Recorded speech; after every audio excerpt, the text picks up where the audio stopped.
We're getting there. And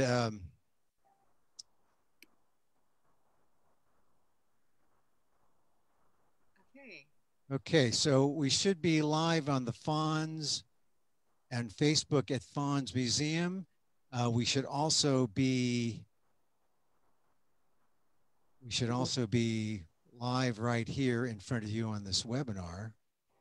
You're seeing some shots from the press kit of the Celine Archive, a film by Celine Shimizu. She's with us, and I guess we'll give it one more minute, then we can start, or 30 seconds or so, and we can start. This is the press kit, and you can see this. You can also get links to this on some of the invites. I hope you have been able to see the film. If not, you'll have a basis for wanting to go see the film as soon as possible. So stand by, and we will begin the webinar in less than 30 seconds.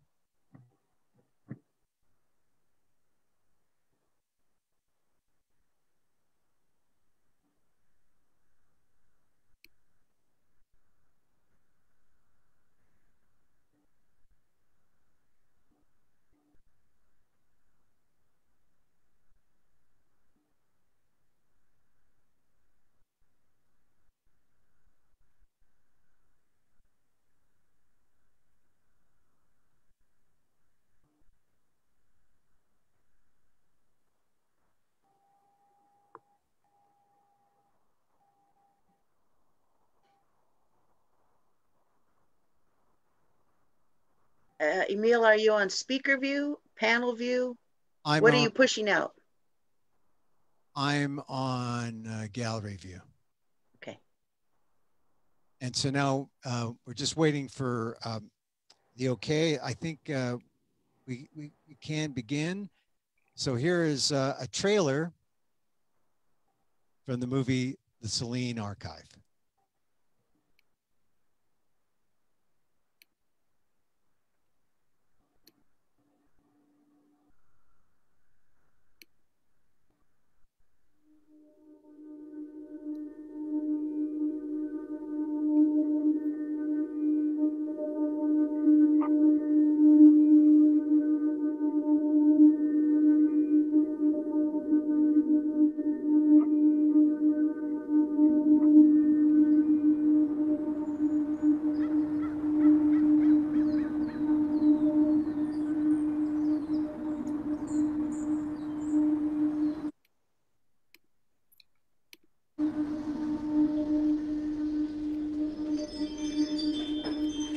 Where are the women in Filipino-American history?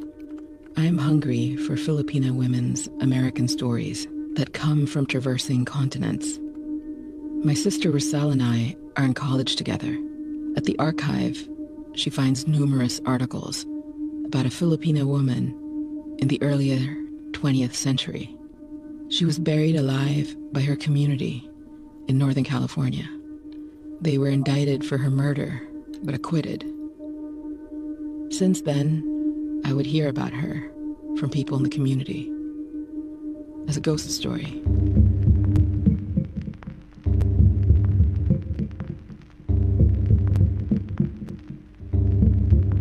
A group of women and men were accused of murdering a woman, Celine Navarro, in Stockton, and then burying her in Jersey Island. When the party arrived on the island, these two men were pulled out of their cabin and told them, "You've got to go dig a hole." They weren't told why. They just went and did it. One of the men noticed that Celine was not dead. It was a reality that women did it. Now, here's the thing that came up just recently. People said, did those women did they dig that thing? No, they didn't. Men dug it. It's a profound tragedy that we don't exactly know what happened. I mean, here's this 28-year-old young mother. Who was she? Celine to her family, and Celine in the headlines, from Singapore to London, Los Angeles, and New York. Sometimes they called her Cecilia, even Marcelina. They couldn't get her name right. Secrecy is paramount. in all of these different kinds of Filipino nationalist organizations. When you hear a story, you want to know how real it is. My grandma, she doesn't have a chance to keep her family together because of what they did to her. I want to see the family stick together. I think this is what Grandma Celine wants. I mean, it's not us, it's just her spirit. She wants to be known.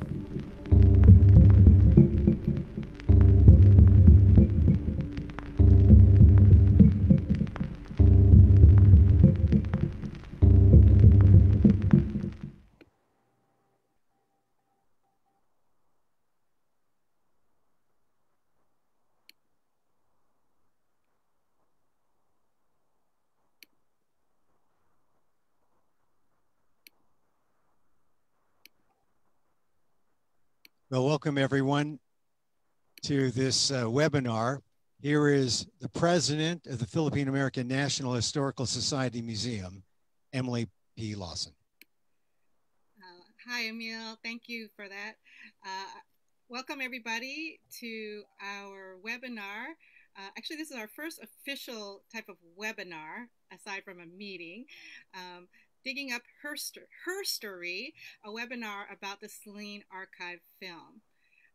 I am really honored to be able to welcome you all into this webinar on our last day of Filipino American History Month.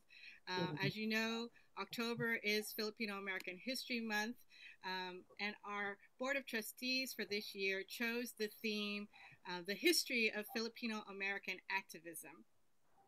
And I watched this film last week with a few of our trustees and trustees emeriti, and we were really moved by this film. I encourage everyone to try to watch it if you haven't watched it already.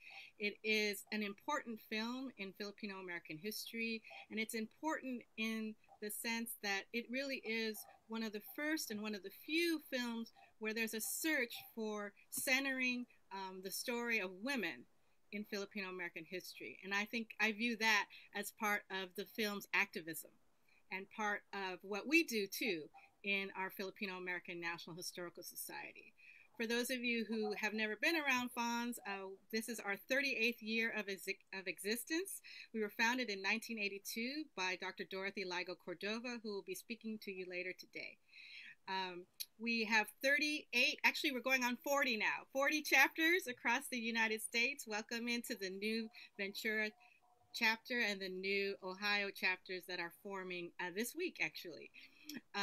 So if you'd like to look at our History Month memes, every month we have on social media. These are our social media links if you're trying to follow. The hashtag for this film is Dig Up Her Story, and the hashtag for Filipino American History Month is FAHM 2020.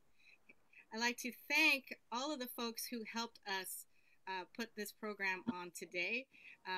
In addition to our speakers and panelists, a lot of behind the scenes was done by the FANHS Museum Board and Terry Torres and our FANHS Board of Trustees, our FANHS social media team.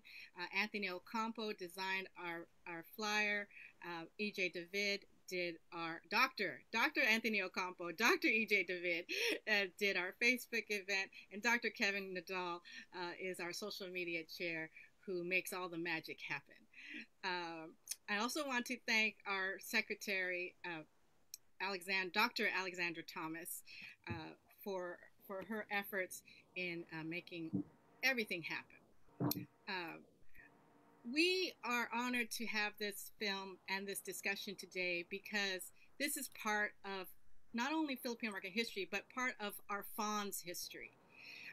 Everything you see in the film, most of everything you see in the film actually comes from our Filipino American National Historical Society, National Office, National Pinoy Archives, and our National Museum in Stockton. The National Office and Archives is in Seattle.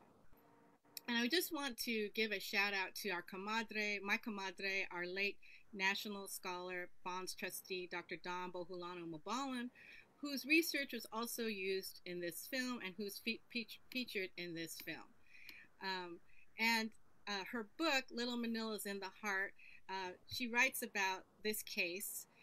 And we knew about this case as trustees because of Uncle Fred Cordova, our founding president, who grew up in Stockton, and because of our founder, Dorothy Cordova, who carries these stories.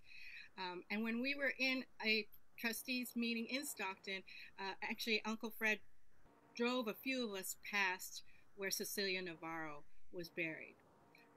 And goosebumps just kind of filled our arms as we, passed by there. And Dawn used to say, you should make the sign of the cross whenever we pass by that area. And so with that, welcome into our webinar. There's a lot of community healing, a lot of community discussion that needs to happen here. And I think this is a good place to do it. I'm going to turn it over to Emil Guillermo, who is an award-winning author and journalist and former NPR host, and our new director of our Filipino American National Historical Society Museum. Thank you, Emil. Hey, thank you, Emily. I'm not a doctor. I'm more like a patient, I guess. I am a journalist, but they say journalism is the first draft of history. So it's kind of a natural thing for me to be associated with the museum. This is the 4th year of the museum. We have been closed, but we've been doing these pop-ups the last 6 to 8 weeks about all these various things in history. We've had Professor Dan Gonzalez talking about the political history of Filipino Americans. And when Emily asked me if we would like to co-sponsor a story that is so close to Stockton, it's a Stockton story, as well as a Filipino American story. When she said, would you like to be a co-sponsor of this, I jumped at the opportunity because that's what the museum does.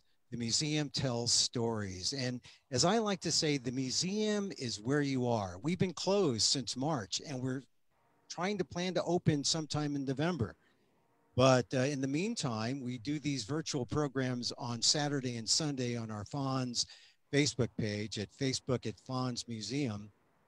And so it's a natural that we should be asked to co-sponsor this story. When I first heard this story, it was like, you see Alex Fabros in the movies talk about how it's a ghost story. I don't think I've been following Filipino American stories all my life in my career in media. I was wondering how I missed this.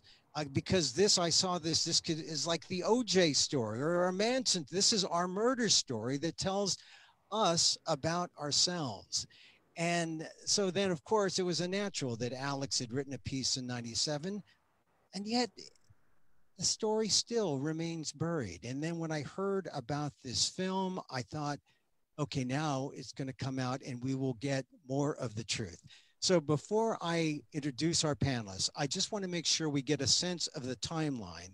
And once again, this timeline is taken from page 161 of Dr. Dawn's book, Little Manila's in the Heart, where she talks about Cecilia Celine Navarro. She comes in 1918 from Karkar, Cebu, goes to Kauai and Honolulu, and then on to San Francisco. In San Francisco, they don't stay, they go on to Stockton. She's a young girl in her teens. In 1924, she marries Ignacio Navarro, an Ilocano, a farm worker.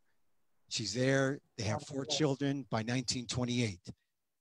She joins the Maria Clara Lodge, which is an affiliate or an auxiliary of the Caballeros de Masalang. In 1932, Cecilia witnesses an act of violence toward the white wife of a CDA member. 2 people, Frank Pepita and Abe Perales, try to help the wife, and Cecilia sees it all. 4 CDA members are arrested for kidnapping and assaulting Pepita and Perales. Cecilia testifies against the CDA members. The men are convicted and sent to San Quentin. Cecilia and her husband prepare to leave town, and at the same time, the CDA accuses her of adultery. If we can skip to the next slide. Oh, the slide is stuck. No. See, the CDA now, the Caballeros de Masalang, accuse her of adultery. And she suddenly disappears November 19th, 1932. Now, she disappears in 1932, but it was April 1st, 1933 that a body was found. Pablo Bustamante, a CDA member, leads police to Jersey City. Navarro apparently died of suffocation, not of beatings. This was found out in the autopsy. 3 men, 4 women, all CDA members, arrested and indicted. More women than men, mind you. And they all plead not guilty. In the testimony during the trial, Navarro was tried 3 times by CDA for adultery.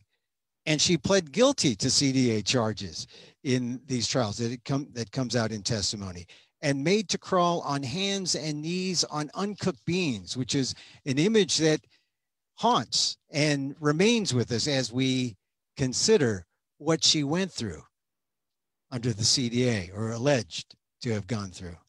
The news coverage looked at this as jungle justice, said the Stockton Record. It was reported in papers all across the country. This is the media portion of this. The story went global.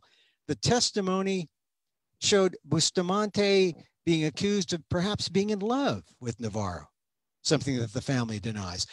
Perhaps Bustamante killed Navarro or arranged for her death.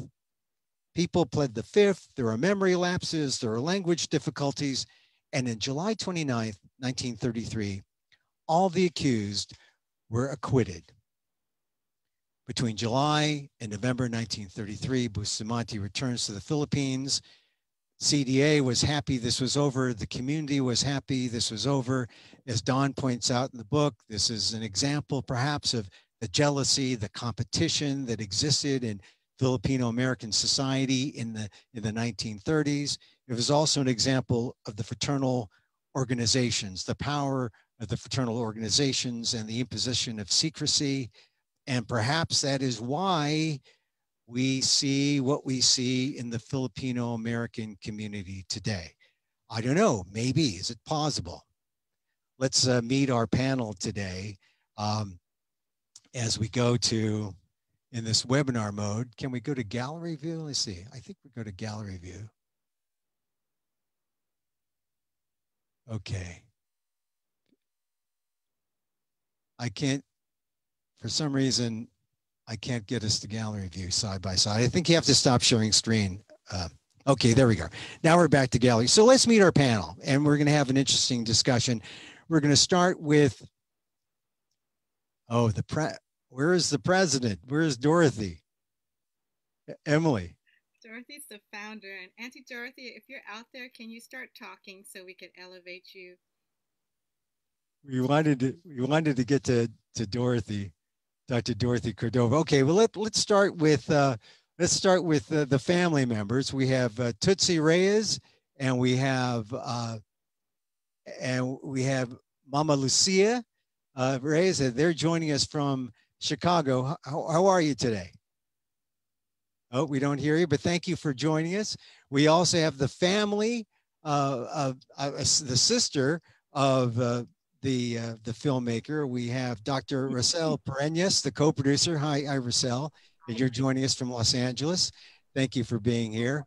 I wanted to ask some questions, but let me just go right to the director, Dr. Celine Pereñas Simizu, the producer, the director, and the writer. Thank you all for being here. And do we have, well, we'll bring up Dorothy when we find her. For some reason, she's dropped out of the gallery mode.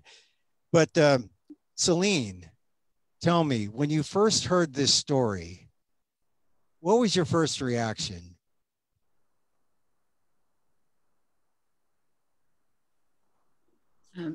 First, thank you, Emil, for confronting this very difficult fact in our history. And I wanted to acknowledge how painful it is to hear the history of what Celine Navarro underwent.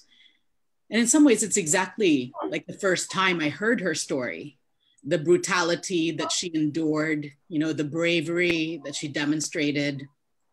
And to be with all of you today under the shadow of Dawn Mabalan's work and her own premature death, it's such an incredibly moving time to be with all of you and to gather together to talk about this in our collective story. So Celine, was it the first time you'd ever heard of this movie when your sister brought it to you?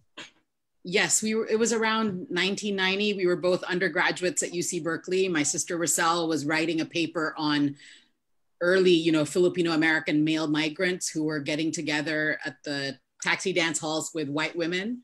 They were considered brown monkeys getting together with white trash. So they were both marginalized people. And, we are both immigrant women who grew up under, the myths of Filipina ghosts. And it became this kind of, teasing banter between us as sisters that Celine Navarro was named Celine, and, a story that just followed us together for decades. Well, let me quickly ask your sister. Roselle, is that how it happened? Is your sister correct there? Yeah, so let me put this in context. So Celine and I were undergraduates together. She was a year ahead of me at UC Berkeley. And during this time, when I was I went to high school in this boarding school, Phillips Exeter Academy in New Hampshire. So there was like no Asian American studies there. I didn't even know Asian American studies existed. So when I went to UC Berkeley, suddenly I, come across ethnic studies, Asian American studies, and I was so hungry to take these classes that spoke about my experiences. But then when I entered these spaces, there was like nothing written about Filipino Americans, like absolutely nothing. And so the title of the Cordova's book, their picture history, Filipinos Forgotten Asian Americans, is really precise, because you would enter all these Asian American studies classes and there was like no text on Filipino Americans. And so it was for that reason that whenever I wrote a paper, I was so hungry to do original research on Filipino Americans. And so at UC Berkeley, we're fortunate enough to have a lot of like archival work that people have done that are stored in the libraries there. So at the Asian American Studies Library, so if there are any students in the virtual room here, there's this amazing collection of master's theses written by pensionados that worked under Emery Bogardos, who was a professor of sociology at USC, which is where I teach now. And so no one's ever written like anything on the theses of these pensionados, but in addition to that, other original work that people can look at is the James Earl Wood photograph collections of Filipino workers in the 20s and 30s. And so I knew about those. So I would often go to the library to look at those two archives. It's interesting you said that you went to Phillips Exeter. I first bumped into theses from Filipinos in Widener Library at Harvard. There were no books on Filipino history when I was there. And that's where I found out about the immigration of these American nationals from the Philippines. And so it's interesting. Now, Celine, you and your sister both were born in the Philippines. Yes. We immigrated in our teens, actually, much like Celine Navarro did. And so you had this connection or that connection to the story in that you were immigrants. But when you heard this story, it from the film, it seems it came to you at this other time, when a time of your own personal tragedy, which was real. And so while you had an historical response, you also had a personal response. While this story is very much about a fact that has been largely suppressed, there is the story of personal suffering that Celine Navarro endured. That's so hard to imagine, even as you read it, the crawling on the beans, the getting slapped in the face, the several kidnappings that she endured. And in 2013, my son suddenly died. And I really found myself in a life that I didn't want to live. And I became intensely aware of being alive. And I kept thinking about this question of not only who are we as ancestors, who are we without our ancestors? The question to me became, who are we without our descendants? And I felt really connected to Celine Navarro imagining the life that her 4 children would have without her.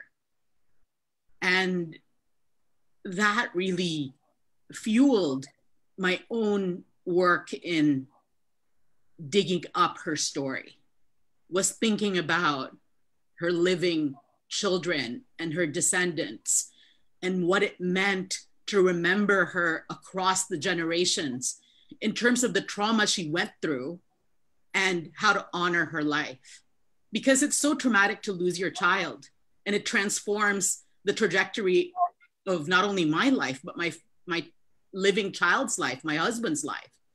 And so this is really the question that guided me in working with Celine Navarro's family and in looking at the archival materials. Now, how did you balance it? Because in the movie, it shows how crushed you were by the death, the sudden death of Lacasse. And to your credit, you keep it really, it's there at all times, even though you don't really dwell on it. Was it a battle to keep that balance between I'm doing a story on Celine, I'm doing a story on Cecilia, but it was also a kind of a therapeutic thing for you in terms of coming to terms with your own grief? I never intended to be in the film, actually. And when I decided to finally do it, it was really scary to expose the way in which grief, lives, so much in the forefront of my everyday reality. And, we live in a society where, you get 5 days off, after the death of someone in your family. And so we don't really have the capacity to acknowledge it. And when you do acknowledge it, people, think, oh, there's something wrong with you, or you're ruminating in a way that hurts yourself. But there is a way to live with a death that fuels and inspires the rest of your life to be meaningful in a particular way. And so while I never meant to include myself, I realized that I had to do it because that was the basis of my bond with the family. And it's not a matter of equating the different kinds of suffering we experienced, but there is an acknowledgement that Celine Navarro was killed, that she experienced something really brutal.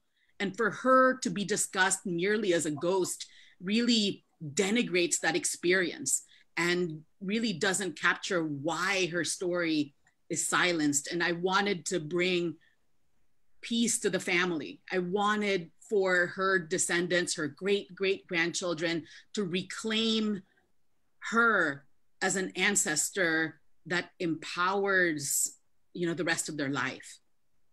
So let's turn to the family members. Let's turn to Mama Lucia. Are you there? Yeah. Mama Lucia, tell me how, when you were approached by Celine, what did you know about this story? Oh, I was crying. That's all I can do. Yeah. I mean, but before, were you aware of this story before she approached you? Oh, yeah, you know about the story. I know about the story. Yeah. How about Tootsie is the granddaughter of Celine. How about you, Tootsie? What did you know about the story before Celine got to you? Well, it's a story that goes around the family, and then I keep on wondering what it's all about, and then we encountered an article, a copy of the script of Alex Pablos, and as I was growing up, I keep on asking questions, but it's there, but we really never knew how it went. The whole story of my grandma. Were you curious about the story? Did you want to know more? Of course. Before Celine got there, what efforts did you make to find out more? I read up on it, and whatever archive we got, we read on it, and we circulated it with the family. And all my children, all 3 children I have, knew about the story, and they're very excited that Celine was able to do a documentary, and they were all excited. And finally, when they were growing up too, my grandkids, they were excited when they found out that the documentary was created. And stories out there. I imagine they would, but Mama Lucia, she was one of the 4 kids of Cecilia Navarro, who was sent to the Philippines during the time that her husband, their dad, was sick, and she sent them off to the Philippines to be cared for. Does Mama Lucia, do you remember that period? Do you remember growing up in the Philippines and wondering about your mom? No, I didn't remember that because I was 3 years old and I was thinking my grandmother is taking care of us. And then they told me the story in that finger, right? Yeah. You heard the story. How did you feel? I mean, it shows on the film when you're given the documents. Oh, I feel sad only. Yeah. I feel sad. But my mother is like that.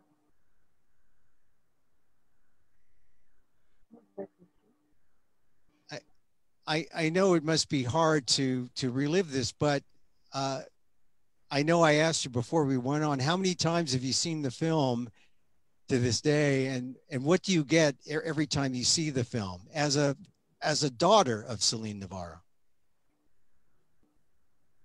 4 times. 4 times. How many times? Yeah. Oh, I feel sad all the time. I always remember my mom. Yeah. Celine, when you approached them, what kind of care did you take as a documentary filmmaker in terms of letting them know about this secret? Because it obviously was a secret. They didn't know about any of this, really. I mean, they didn't know how deep it was. Well, the family, I think, had an awareness that there was this narrative about their ancestor that was not true. The archive that they themselves maintain, you know, the photographs were in such great condition, and they together as a family have a private Facebook page that maintains this family story. And it's a story that they talk about, you know, inside the family. And so when I came in as an outsider, I made sure, you know, when I first met Dawn de Suicido, when Roselle and I were giving a talk at Echo Park, you know, we went out to dinner and we talked on the phone quite a bit, and she introduced me to Henny Navarro. I talked with Henny over, you know, the phone for a long period of time, and, you know, established trust in terms of what my goals were for the film. I knew that there was a very salacious way in which Celine Navarro was presented in the newspapers as an adulteress and a thief. And this is a very different story from what the family knew about her as a very shy, caring, kind, and quiet, timid woman. And Henny and I spoke for a long period of time, so much so that, you know, his wife said, you better meet this woman who you're talking to on the phone a lot. And we met with the cinematographer, and we talked with them about our goals. And we shot together.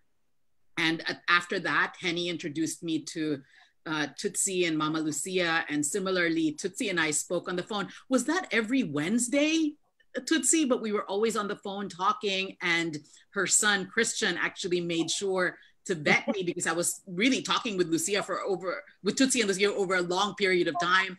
And I can't even remember how long that phone call was with her son, but he definitely asked me hard questions, and then ultimately gave me, you know, the green light, you know, to come to their home. And, you know, we had a Filipino vegan crew. I know that sounds really contradictory, but Tootsie made sure to cook us a lot of vegan food. We offered to bring all this food and she refused. And our crew, you know, shot in their home, and I never met a more vivacious 91-year-old woman when I met Mama Lucia, who was jumping up and down in the hallway and, you know, throughout our conversations, and pulled out you know, her death certificate, her mom's death certificate. And I really benefited from the talents of my sister Roselle as, you know, just the queen of ethnography, and asking, you know, Mama Lucia about what it was like to grow up. What was it like to not celebrate your birthdays? And, you know, the immediacy of Mama Lucia's memories about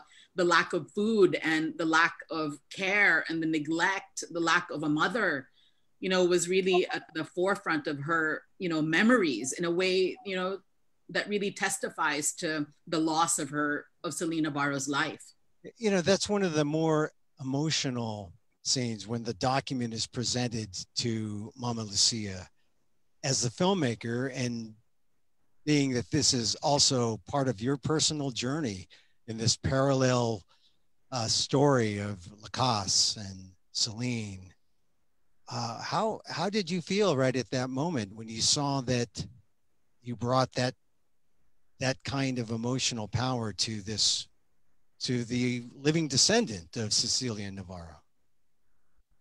Well, the family, you know, lives with documents. You know, Mama Lucia lives with what her daughter Tootsie calls a document that really sealed the fact of what happened, is when they saw murder as, you know, the reason why she died, you know, in her death certificate.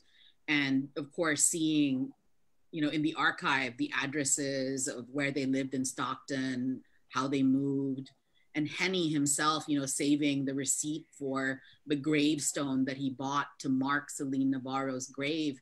You know, all of the archives in which we live as marginalized, subjugated people who are not represented in history are in our homes.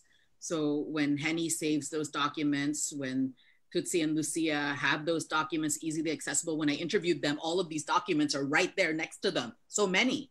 And, you know, the family, Mike the Gampat, you know, the daughter, the grandson of Asun, Celine's sister, you know, really preserved in a really high quality all of the pictures, and has, you know, a perfect memory about every single photograph, you know, of the sisters, who are these really elegant, dignified women who spoke perfect English and had, you know, impeccable penmanship, and were so elegant and so beautiful. And I think the family knew that there was another story, you know, that they kept and they maintained as part of the way that they live with the legacy of her death and the memory of her dignity as a very strong and brave, courageous woman in our collective history.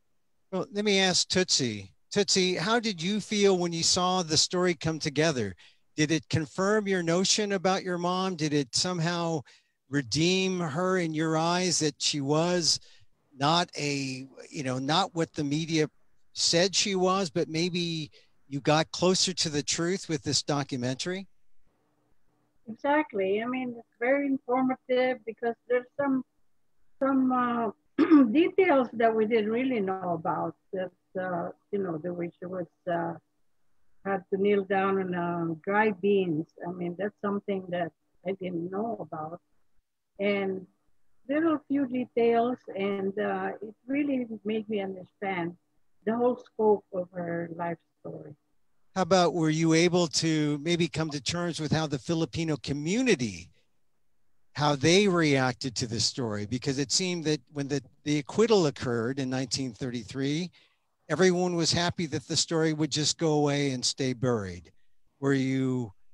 I think it was very unjust the way they were acquitted, and nothing was given to her as justice to her death. And so keeping it hush-hush for quite a while, it's not fair. So anyway, with the descendants, I don't feel anything ill against them, because they were innocent bystanders. They don't know, you know. I mean, they just hear the story, but they didn't do it. Yeah. So I have nothing against the descendants. You know, Celine, you made a choice, and you're a film professor, right, at San Francisco State?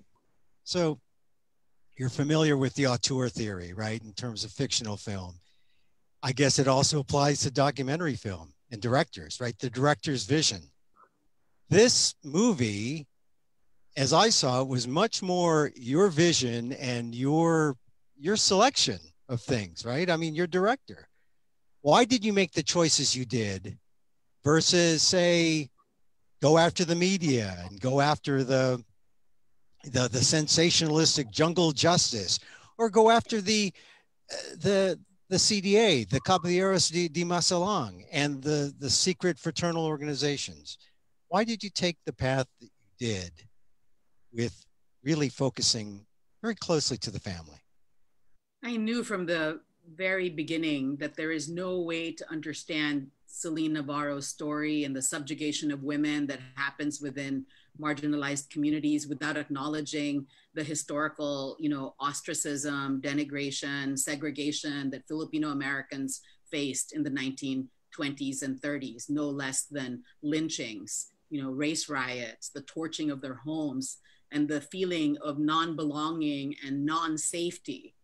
So there was that, pressure that the community, faced. And at the same time that there is this hierarchy of who was valued as the vessels of how history was going to be told. And it's a very male narrative. What I do know too, apart from seeing that very gendered telling of Filipino American history, is that there's so much that we don't know. I mean, the media said that she was an adulteress and she was a thief. The scholars like Don Mabalon and Rick Baldos, the sociologist of immigration, who really does an amazing job tracing the changing status of Filipinos, in terms of their citizenship and the questioning of their belonging, and also the community historian Alex Fabros and the amazing work on Filipina American history that Dr. Dorothy Cordova has done through FANHS over the past few decades. And they present her, as a heroine. You focused on the testimony that Celine Navarro made. That is in the historical record. It was really one of the greatest,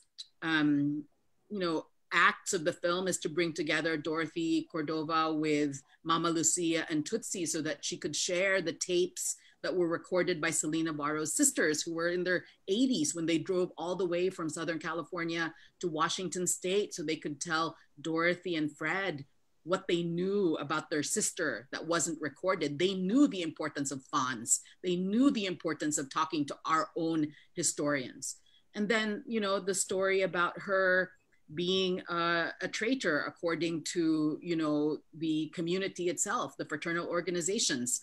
And then the story of her sacrifice that is really everlastingly appreciated by the family. These are all competing stories that the film could do justice to, because there's so much we don't know now about the past. And to me, it was very important to give these different versions. And this is one of the most wonderful collaborations I had with my sister, Roselle, who really traced these different narratives. And that's what the film focused on, rather than saying, I know what happened. This is the story that happened. Yeah. Let me ask Roselle, because the very first words of the movie is that where are the women is the very first lines. And it seems that it becomes the lead that's going to be the theme. Where are the women? And look, my father came in the 20s, and just like Don says in the movie, we know the 20s from the Manongs, and the Manongs get left out. Although most of the brides of the Manongs came after the war. Very few were Manong at the time of the 20s and 30s. And so I'm one of those, not the bridge generation. I'm the off-ramp generation that was born later after World War II. But I felt what happened to my dad in the 20s. And I only see the 20s and 30s in terms of my dad. So I guess I'm kind of, guilty of that, because we don't know where the women are, right? Roselle, I mean. Yeah, so I really appreciate this film for, foregrounding the experiences of women. And I mean, there's so many ways you could read into the film, but a sub-theme that's also being said in this film is the history of women's labor migration, which the way it's been told in the history was that they were quote unquote secondary migrants, meaning that they only came to follow a spouse or a father. And the Navarro family narrative that we learn about Cecilia Navarro story is that women did not necessarily follow a husband or a brother, that they were also independent migrants. So that was not in the film, but what was so interesting about the sisters was that they actually migrated like independent, as you know, together to Alaska, to California, following jobs. And so we don't really know much about that. And so I hope that this film invites others to continue sharing the stories, the histories of women in this community. Well, let me go to Dorothy Cordova. I think we got you back there, Dorothy. If you can unmute yourself. Dorothy, are you there? Dorothy joined us by phone. Hi, Dorothy. Are you there, Dorothy? Can you unmute her? I've asked her to unmute, and I don't know if I can unmute her from my panel. Are you there, Dorothy?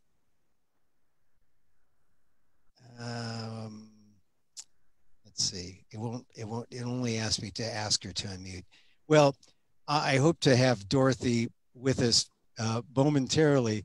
So, Celine, let me ask you one more question about your choices in the movie. Because, all right, I'm a journalist, all right, first draft of history. So the deep stuff about, the community and the sociological, well, the sociobiology is interesting because 14-to-1 men to female ratios, that was interesting. The jealousy that Dawn Mabalan talks about in her book, Little Manila's in the Heart, in regards to this story is interesting, fascinating. But I was still wondering about, being a journalist, the headlines. You use the headlines a lot, and you didn't get further into them. Was that a missed opportunity perhaps to get into more of the testimony and maybe to bring up the suspects, those who were accused, and their story? Was that something, why was that choice made by you? I originally imagined making this film as a dramatic narrative, fiction film, because the archival stories were so dramatic. I mean, was it really Pablo Bustamante who was in love with her and she refused him, and then therefore he wanted to take it out against her? Or was it Leon Quintanilla, who was the head of the whole, organization, who wanted to be with her? And his wife was jealous. I mean, Dawn talks about this, Alex Fabros talks about this, Dorothy Cordova talks about this through the words of Celine Navarro's own sisters. So there is something that documentary can do in terms of, contesting what happened in the headlines, because there definitely was this construction of Filipinos as perverse within the context of this larger argument about, whether it's eugenicist or nativist, about how Filipinos did not belong here, that they were inherently, incompatible with who a United States citizen was. But, there are different narratives that come from the archival work from the scholars. And, Dawn herself in her book, in her talks, about Manangs and Filipino American women, she really wanted to interrogate, what did this sex gender ratio of 14-to-1 mean for women's sexual freedom? I'm primarily a sexuality scholar, so I was really fascinated with that. I mean, was Celine Navarro this, not only pioneering Me Too feminist, but a pioneering woman in terms of acknowledging her own desires and sexual agency? Was she looking at the landscape of 14 men to 1 woman and checking things out? Like, who was going to be a more viable sexual partner, a more viable provider? Was she doing that? And I originally thought that's what she was doing, and that she was eventually punished for it. But, I think this film is actually ripe to get translated to a narrative project, which I hope to do. It's full. I mean, we don't have our version of Kayo Hata's Picture Bride, set in Hawaii, right? Yeah.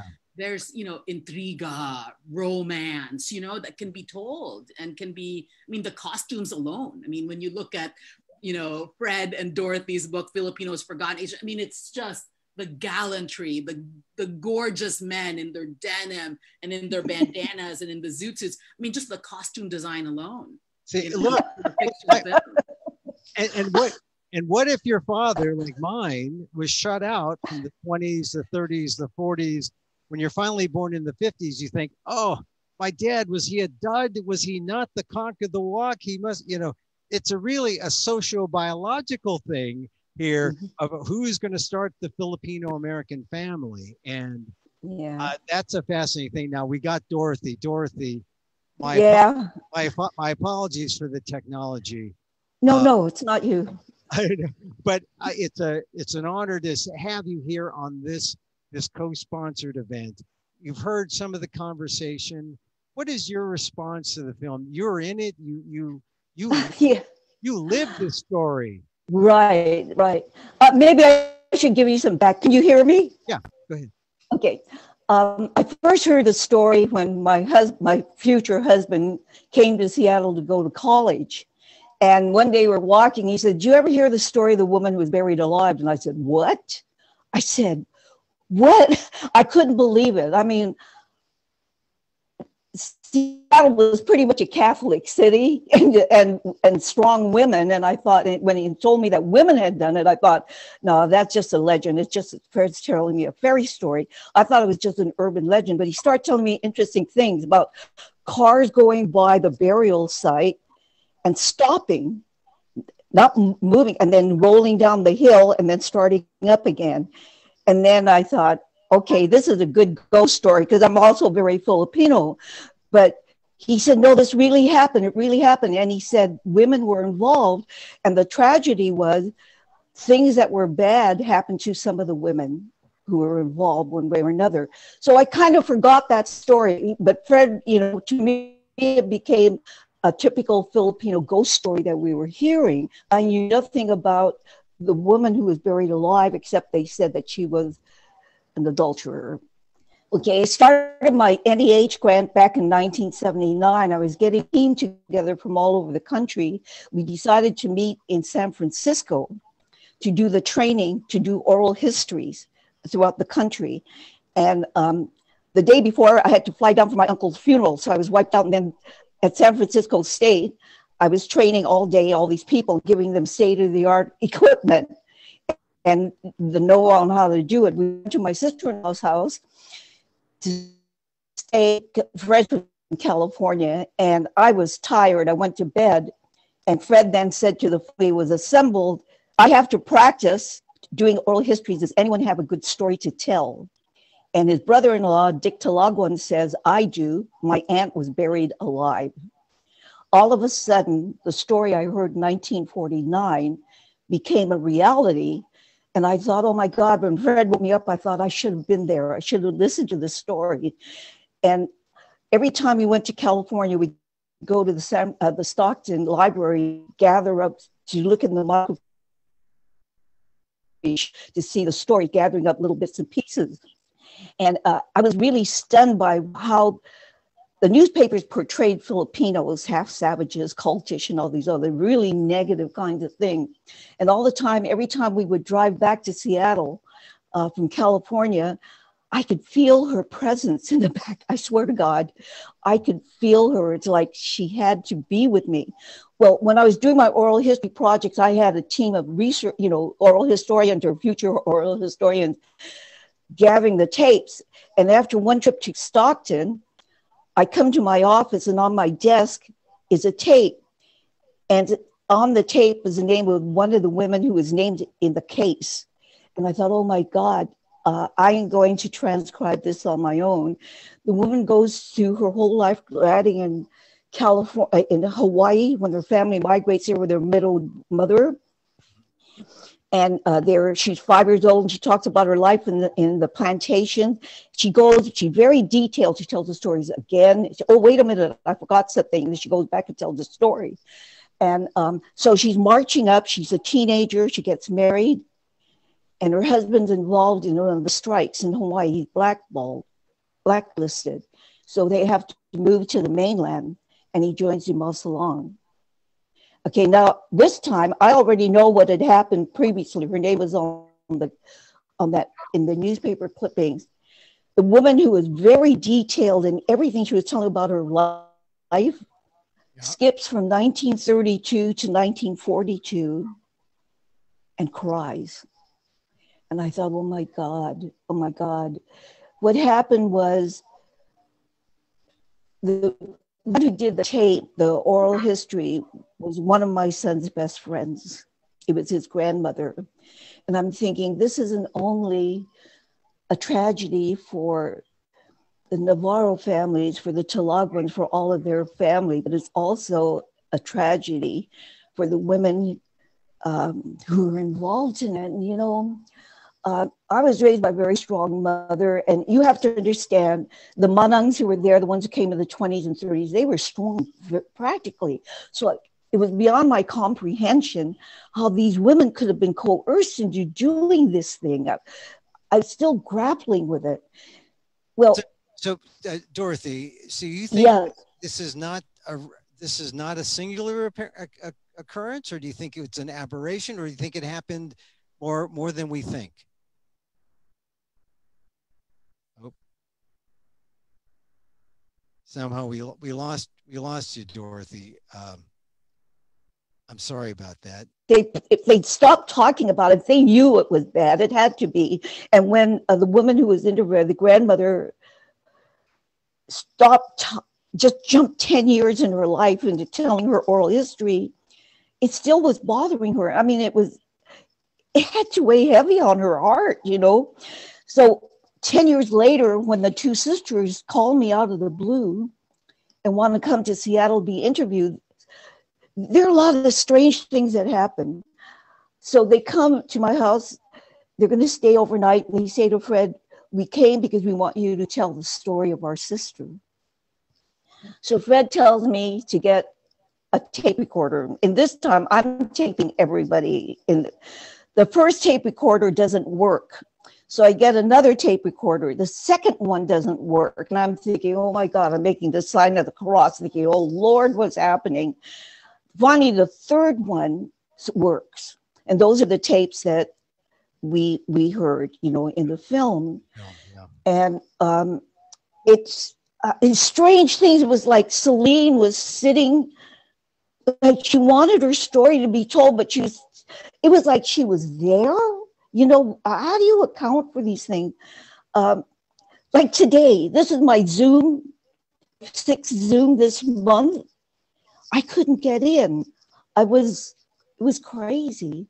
Maybe in a way she's still here. Maybe she's thanking the other Celine for doing what she did. I don't know. I'm just saying that to you.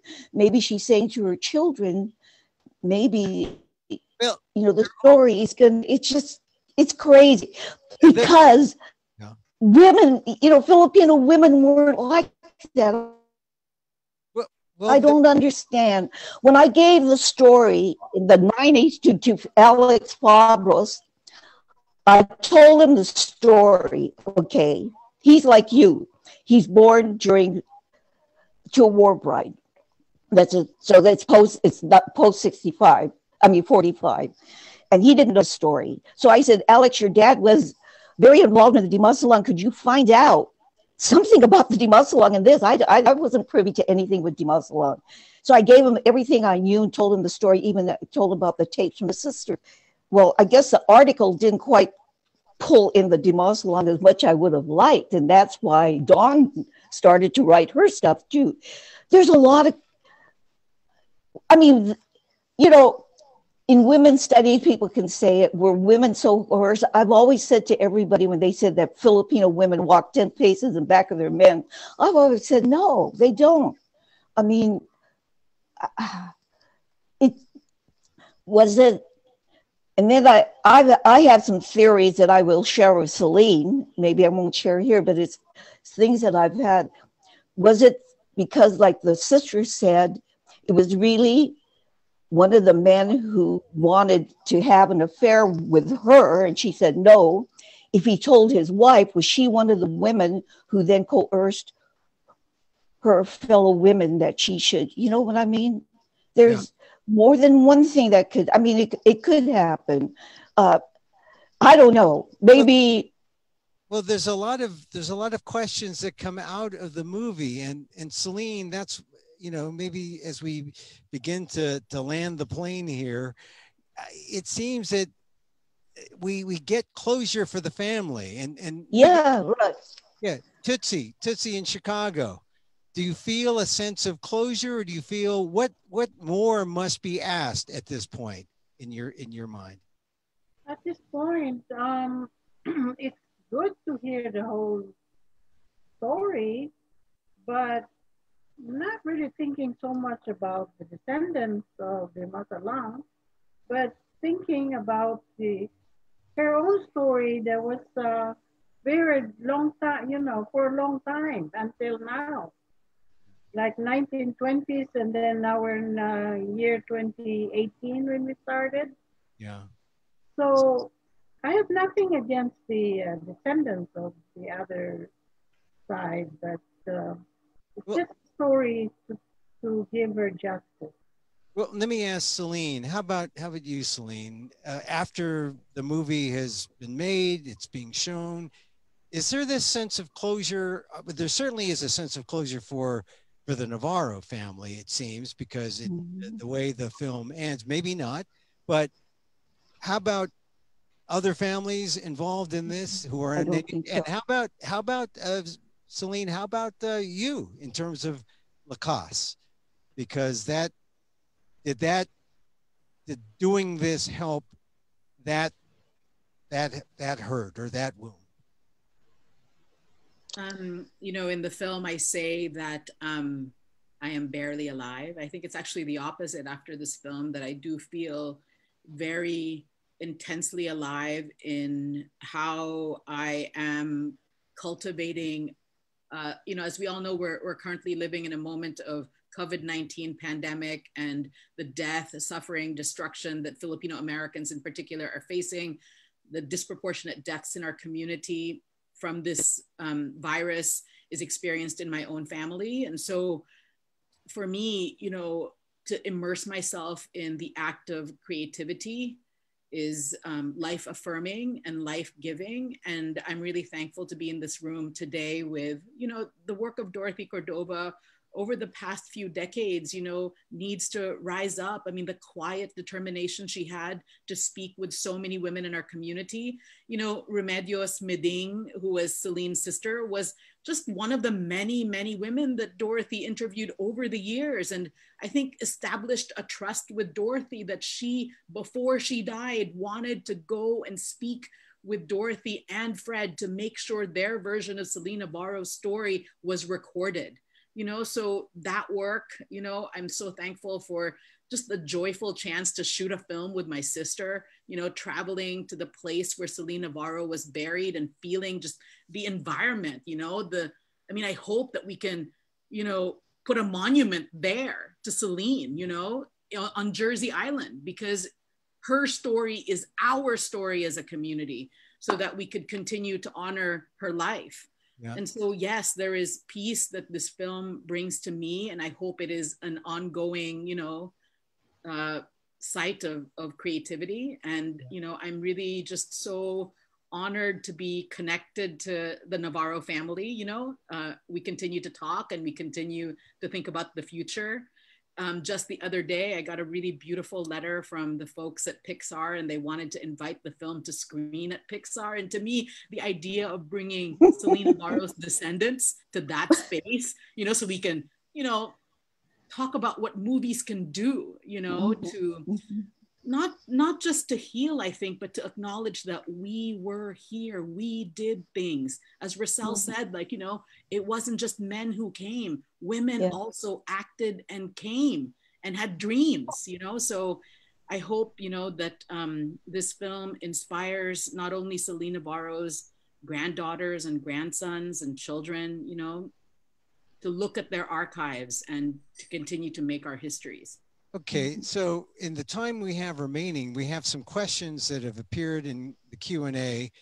Something happened to our chat for some reason. So if you have a question, include it in the Q&A part of your screen. One question is, does Celine Navarro's family see the documentary as the beginning of healing from a painful part of their family history? What do you think? Definitely, yes. Yeah. It made us understand it better, and we have come closer and understand each other. And how come my mother is very timid about the history of their mother? So as the other sisters, they're always shy and never hardly talk about the history because they were the oldest. The oldest is Andres, and I just found out from Henny that he shared the story to Henny Navarro, my cousin. And I was asking him and saying, did you hear any kind of story from them? Not even a story from the salon.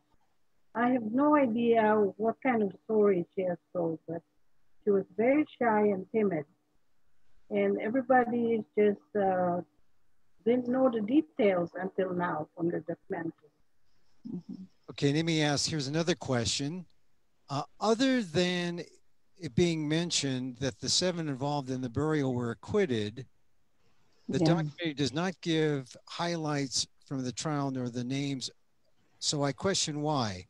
The article in Filipinas magazine by Alex Fabros in 1997 did mention those names, and this is a story that is already in the public domain. So that's one question to you, Celine. I guess you answered it somewhat earlier, but for this questioner, what would you tell her? As a grieving person, you know, I think it's really important to be sensitive to how the family of Celine Navarro are the ones who were impacted by her death and the experiences of violence and brutality that she endured that are documented.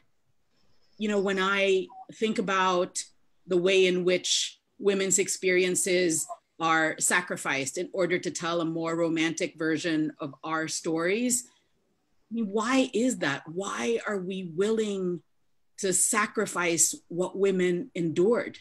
You know, and I think there are many more stories of what women endured. And I wanted to focus on Celine Navarro, and I wanted to focus on her family. As Alex Fabro says, as Dorothy Cordova says, you can find the names, you can find them in the records. For me, I did not want to tell a salacious story. I wanted to honor what Celine Navarro did and how her family has lived with the legacy of that death for the past 88 years. You know, with, I've never met a more loving family. I've never met a more devoted great grandma to her children. You know, Henny as a grandfather, you know, who, I mean, my favorite line in the movie is when he says, I'm a tough guy in the Philippines and tough guys always cry, you know? And, you know, he is the most devoted father and grandfather. And I think about the neglect, you know, of what it means not to grow up with a grandfather, with a grandmother and a grandfather, and for Lucia not to grow up with her parents and not knowing what happened to them until they came back in post 1965 and found out the story, you know? And I really want to honor that experience. Okay, well, here's a follow-up. This is a question from a woman. What outreach has been made to the descendants of the CDA members acquitted of Celine's murder and their reactions? There are at least 3 generations of these family members who will, for obvious reasons, be disturbed and perhaps even unaware that this is a tragic part of their family history. Is this a part of maybe a bigger story, a story of community healing? What is your view? Or Dorothy, when I did the interview, like I said, the woman who was on, you know, we got her oral history in which she didn't mention it, though we knew at that time that she was part of it. Her grandchildren are aware that we have the oral history, and one of them came to look at it. And as soon as he saw it and he saw that his grandmother had skipped 10 years, he was satisfied. It was like they know it. I think the older ones are aware, but I'm not sure if the younger ones do. They were innocent to the thing that had happened. It was like, should they carry the guilt of what happened? I don't know. apparently, and I didn't know that until I listened to the film, I didn't realize that a lot of the grandchildren were not aware of that. And, you know, and I heard about it back in 1949. That was 70 years ago. So that meant they just stopped talking about it. And when everybody, it was like swept it under the rug, or they felt that, I don't know. Yeah, other things can be said. It's something, I think maybe Celine and I, maybe some of the women, we could talk about these things. It's just that, because for us to even say that there was a lot of women who were abused like that, because that's not my feeling with the women. Oh, we lost you, Dorothy. We're going to have to, we don't hear you, Dorothy. Sorry. In response to this question, I would like to say that Celine Navarro's family. Along with the story, what they said, the man wanted to have her. That's the only thing, my conclusion on that. And to me, it makes, but I still don't understand why they went along with it. Okay, we're going to have to get to a longer story or a longer answer with you on that, on a better connection. Unfortunately, we're cut off. But Celine, why don't you finish your thought there, your answer? I would like to say that this film is an invitation to rebuild our community by centering the stories of women.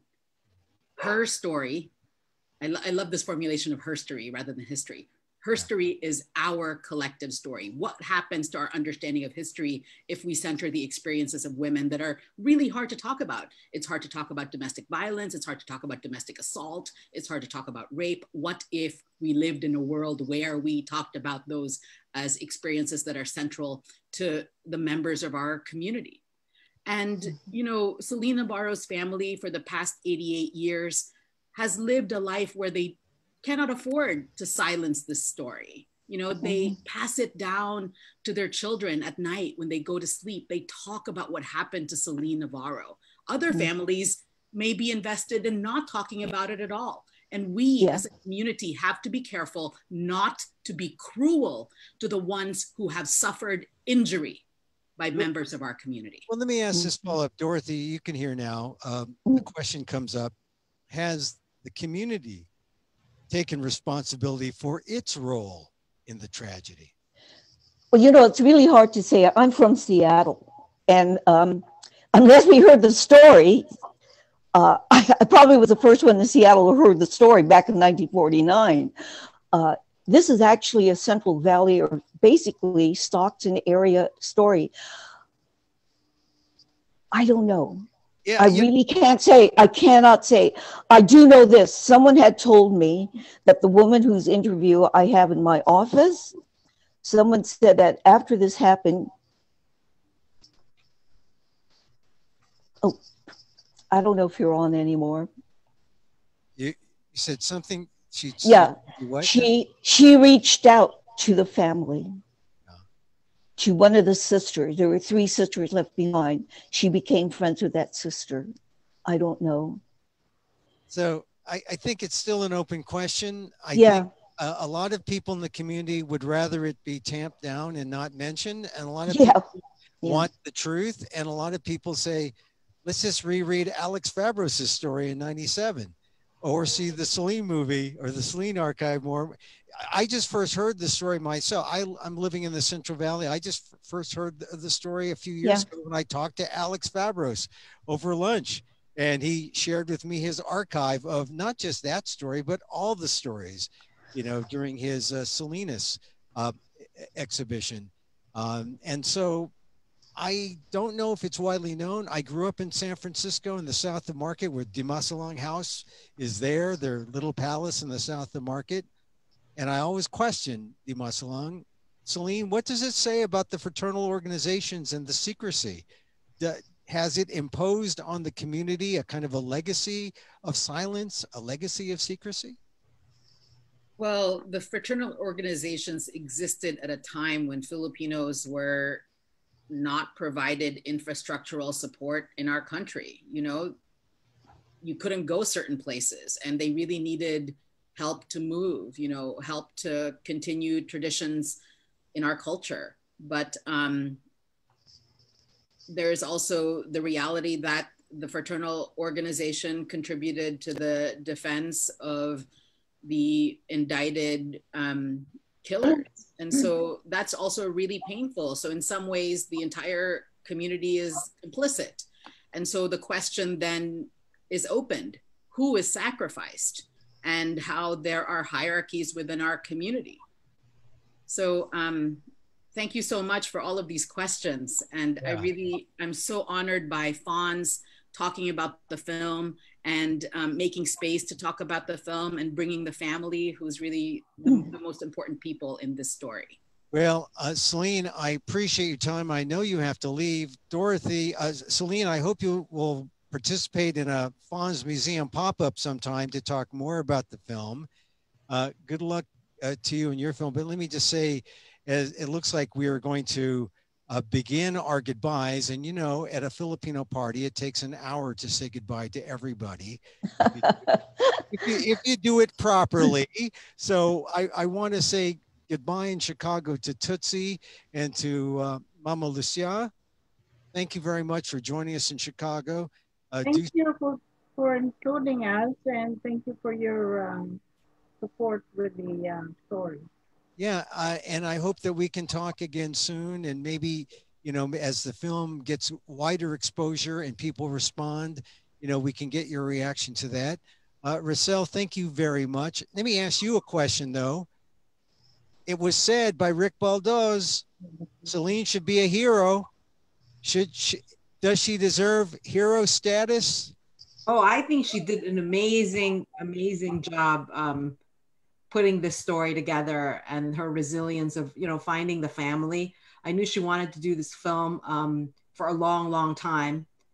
And it was just really her resilience that really brought all of this together, so many moving parts. And so that's like a gift that she's given our community. Yeah, Roselle, I meant not Celine, your sister. I meant the Celine, the Cecilia. Oh. Of course, your sister deserves. Your sister deserves to be up on a pedestal. I mean, I think it's like, I'm not one to put victims of violence in a hero status as a feminist. I just have a really huge problem with that. I think that she was not made a hero by what happened to her, but I think she's a role model for women for how she acted when she was alive. But we should not wish on anyone. And heroes are people we wish we could be like. And no one should wish to be like to experience what happened to her. Okay. All right. Now, Dorothy, I go to you, and then we'll end with Celine, the real Celine. Dorothy, some closing thoughts about the movie and just this whole idea. You know, one person said in the comments, this strikes me as kind of like the ultimate in crab mentality. What happened to Cecilia Navarro? And, And so a final thought for the people who are here with us. Well, several things. One, I think it's a story that should have been told the way it was told. I mean, for years, there was only one side that was put out, which was wrong. And it's right. There's a lot of stories about the women who came at the time, their heroism and just coming at the time during the 20s, the teens, the 20s, the 30s.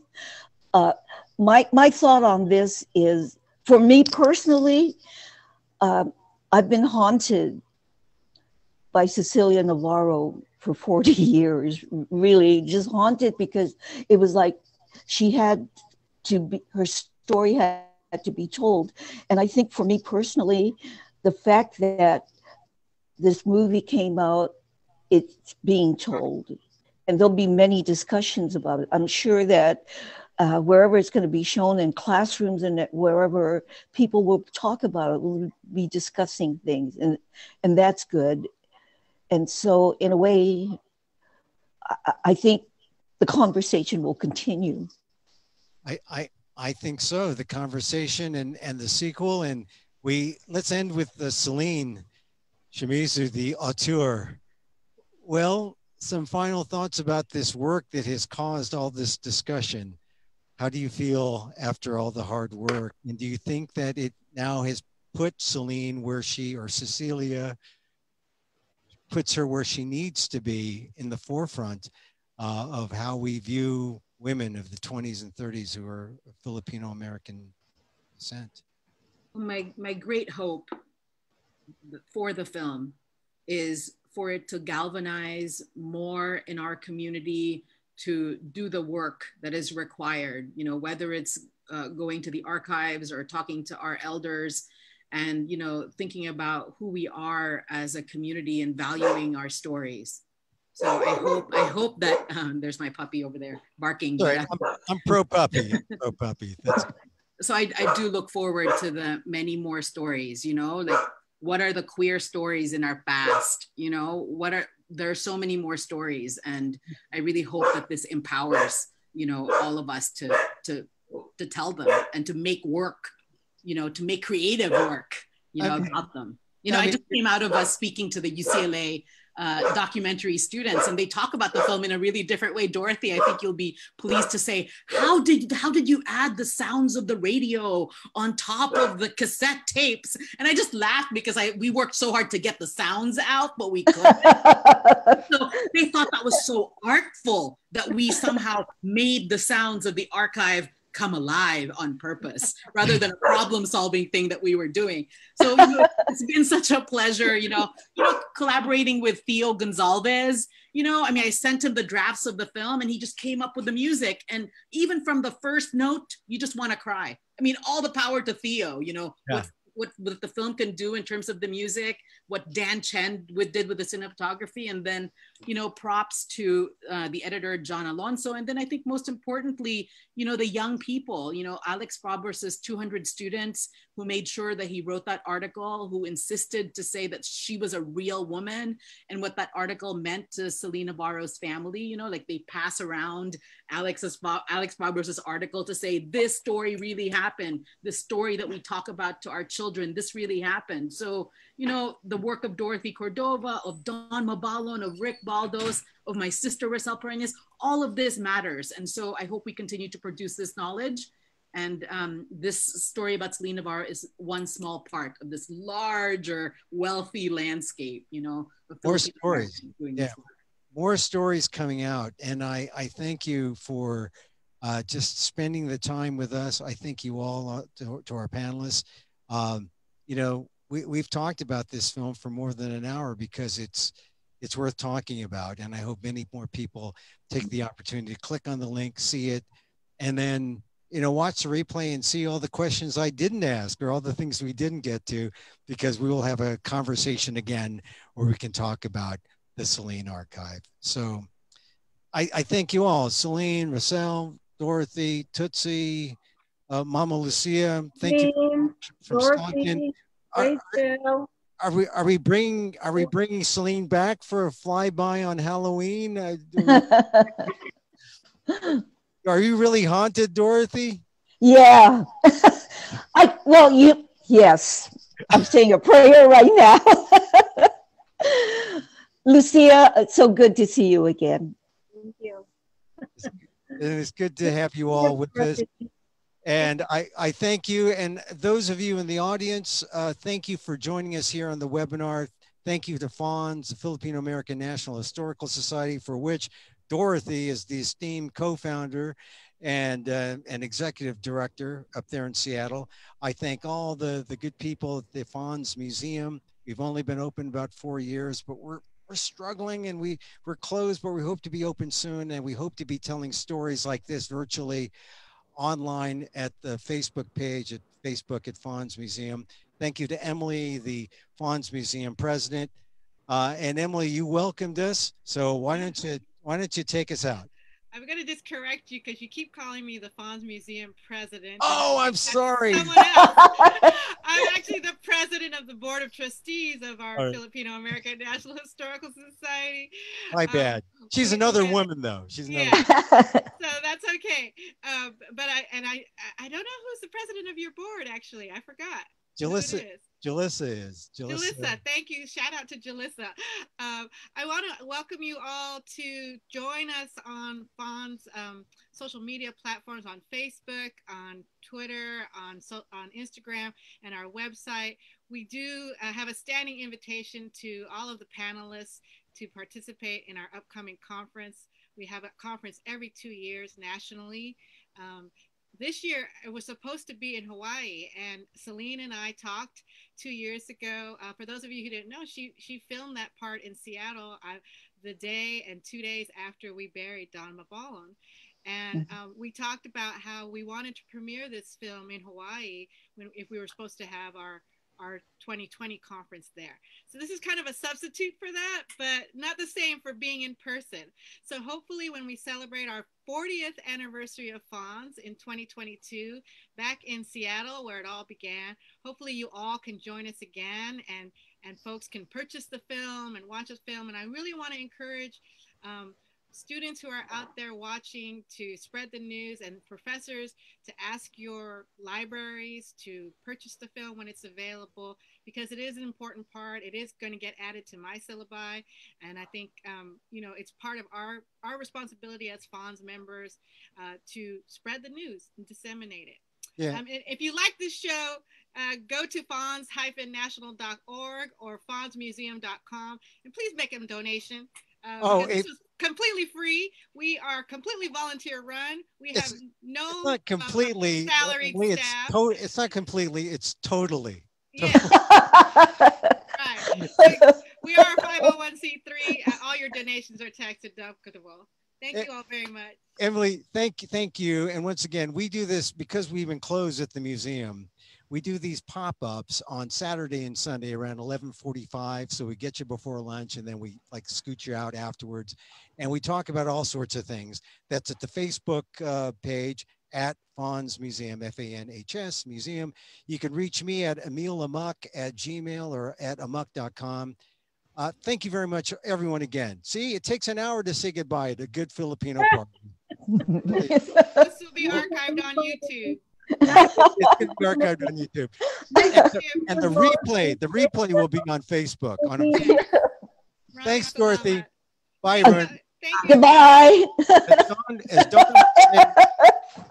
Dawn would say, mahals and salamats, right? That's her phrase. Bye. Take care, all. Bye-bye. Bye-bye. Bye, Dorothy. Bye, Emily. Bye, Celine. Bye, Tootsie. Bye. Bye, Lucia. Bye. Bye, Dorothy. Nice talking to you, Emil. Nice talking to you, Tootsie. We'll see you in Chicago. We'll get up there. That'll be great. Are you vegan too? Baboy is naboy. Okay. Good to know. Yeah. That keeps my heart pumping, Eat the naboy, not the baboy. Okay. Take care. Okay, take care. See you guys. Bye. Bye, Celine. Good luck with the film. Thank you. Okay. Thank you, Dorothy. Bye. Bye, Tootsie. Bye, Mama Lucia. Thank you so much. Bye, Dorothy. Dorothy, I love you all. Okay, I love you too. Bye. Mahals. Mahal, salamat. See you guys. Okay, bye-bye. Bye-bye.